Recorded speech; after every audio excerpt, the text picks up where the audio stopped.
Chair, I yield 3 minutes to the gentleman from Indiana, the chairman of the Early Childhood and Elementary and Secondary Education Subcommittee on the committee, Mr. Rokita. The gentleman is recognized for 3 minutes. Thank you, Madam Chair.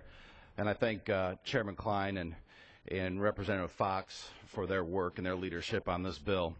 The Workforce Investment Act is long overdue for reauthorization, especially given the monumental changes to our economy over the past 10 years since the law was last authorized. There are many important reasons to do so, including cutting waste and improving efficiency, but the most important reason to me is the moral one. Quite simply, the existing maze of federal workforce training programs is failing those whom it is intended to be serving. By trying to be all things to all people, the federal workforce training program is serving no one well, and that's a problem. The federal government's footprint has gotten far too large, and our national debt has grown with it.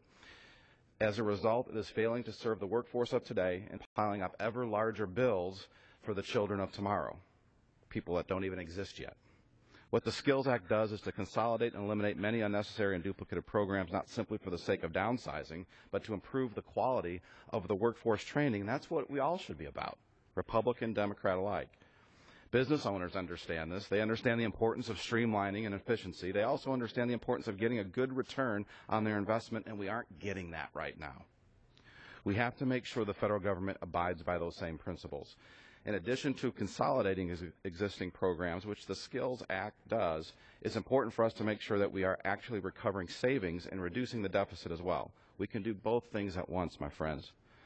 I am thankful for the opportunity to work with Ms. Fox and the chairman to include an important provision that would take the next step and reduce the amount of employees at the Department of Labor in line with reducing the programs.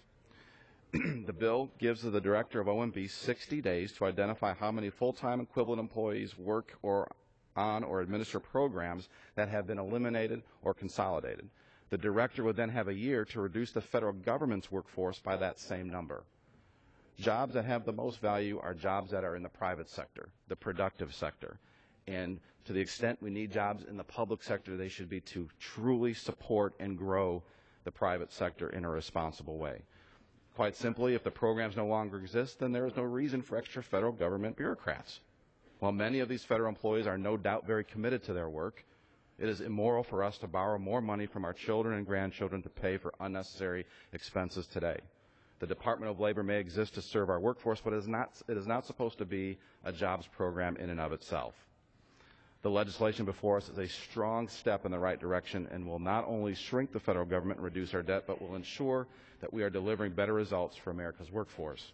By actually reducing the federal government's employment roles, we will be restoring more local control, and perhaps more importantly, we'll be making smarter use of Americans' tax dollars. So I encourage my colleagues to support this legislation for that, and also the common performance measures that are included in this.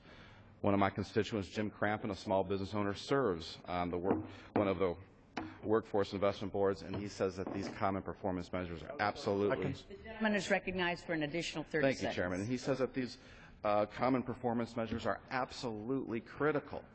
Even the simple difference of committing someone to a job and measuring their performance in that for that job length from 6 months to a year makes all the difference in how we really gauge whether or not these programs are successful, whether or not our economy is really growing. Thank you, Mayor.